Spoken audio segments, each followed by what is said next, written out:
దీనికంటే మొదలు ఒక మాట 28 నాడు కరీంనగర్ బయలుదేరే సందర్భంలో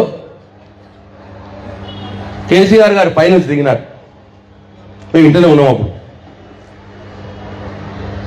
అప్పుడు చెల్లెళ్ళు అక్కలంతా కూడా మంగళారతులు పట్టుకొని వచ్చినారు.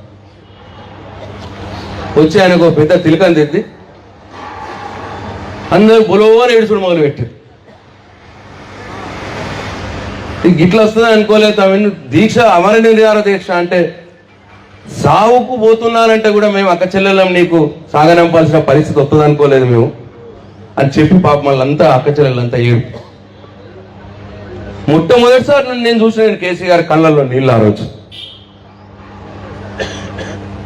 ఏదైనా తప్పదు కదా అక్క, ఒకసారి ఒక మాట అనుకున్నామంటే నేను చేస్తా. మీకు తెలుసు చిన్నప్పటి నుంచి తెలంగాణ పెట్టినప్పుడే చెప్పిన నేను వెనుకకు పోయేది లేదు.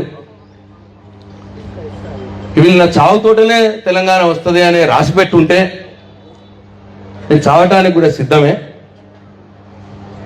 శోభన్ జాగ్రత్త అన్న మాట మాట్లాడిన అక్క చెల్లెలతో. అప్పుడు ఆయన కళ్ళలోకి నీళ్ళు వచ్చింది. శోభ అంటే కేసీఆర్ గారి భార్య. ఆమె రూమ్ లో ఉన్న పాపం బయటకు వస్తలేదు దుఃఖం. అనగానే పాపం ఆమె ఒకటే ఏడ్స్. ఆమె ఇట్లా ఒక చాలా ఉద్విగ్నకరమైన పరిస్థితుల్లో అటువంటి సందర్భంలో కేసీఆర్ గారు దిగి కారులో ఎక్కుతుంటే నేను ఏం చేద్దాం, ఏమని తెలంగాణ తీసుకురావడానికి పోతున్న యోధుడు అని కొనియాడమా, చావుకు సిద్ధపడుతున్న యోధుడు అని బాధపడదామా? అర్థం కాని పరిస్థితుల్లో ఆయన ఇంట్లో నుంచి సాగనంపి